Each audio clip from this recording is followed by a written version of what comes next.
Hello everyone, सभी का स्वागत है हमारा चैनल चंदिका लोकगीत में। राधे राधे, जय श्री कृष्ण।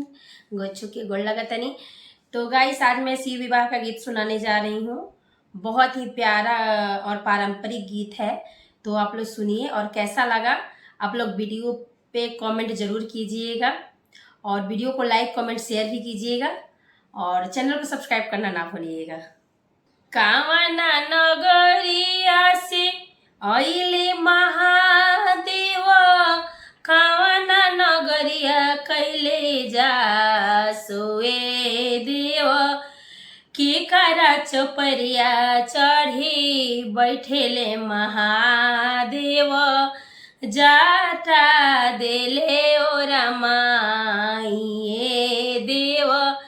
की करा चोपरिया चढ़ी बैठेले महादेव, जाटा देले छितराई। पूर्व नगरिया से अहिले महादेव, पश्चिम नगरिया कैले जासुए देव।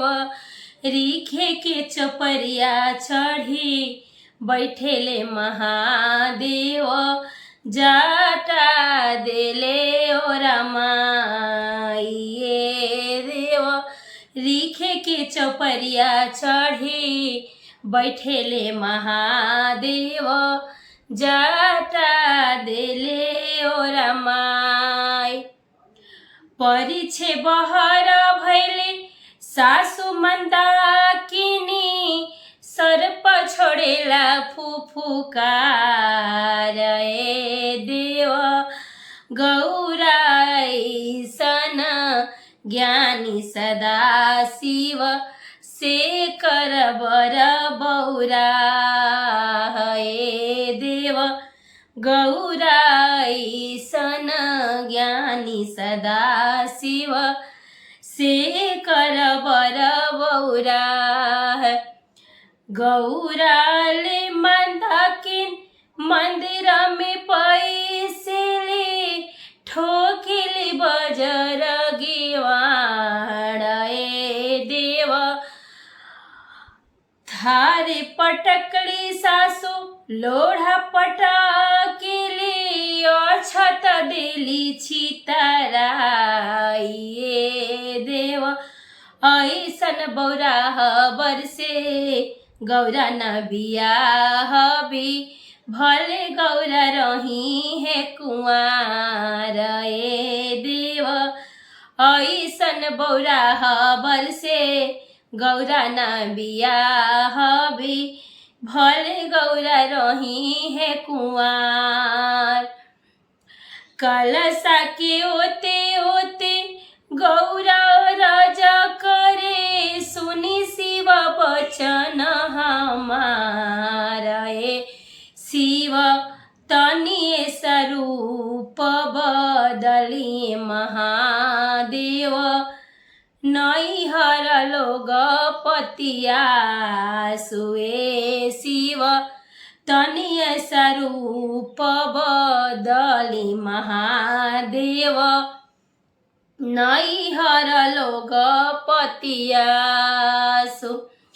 जाटा उतरले शिव भभूति सकोरेले, जल में करेले स्नान शिव।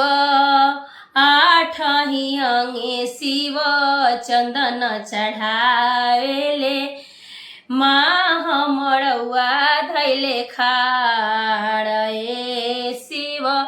आठही अंगे शिव चंदन चढ़ावेले, माह मड़ुआ धैले खाड़।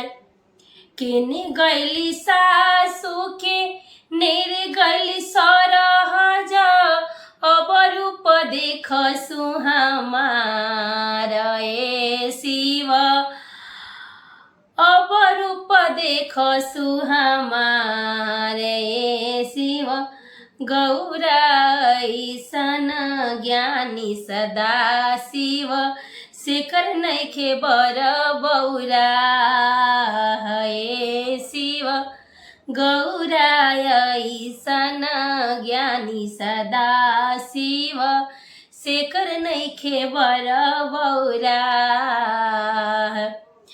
गौराले मंदाकिन मड़वा में पैसिली अब करबो गौरा के बियाह हे देव लोढ़ा उठवली सासू थरिया उठावेली अछतली हली बटोर ए देव अछतली हली बटोर ऐसन ज्ञानी बरसे गौरा बियाहबे ना रखब गौरी कुमार ए देव गौराय ईसन ज्ञानी सदा शिव शेखर कैसे बर बौरा हे देव शेखर कैसे बर बौरा।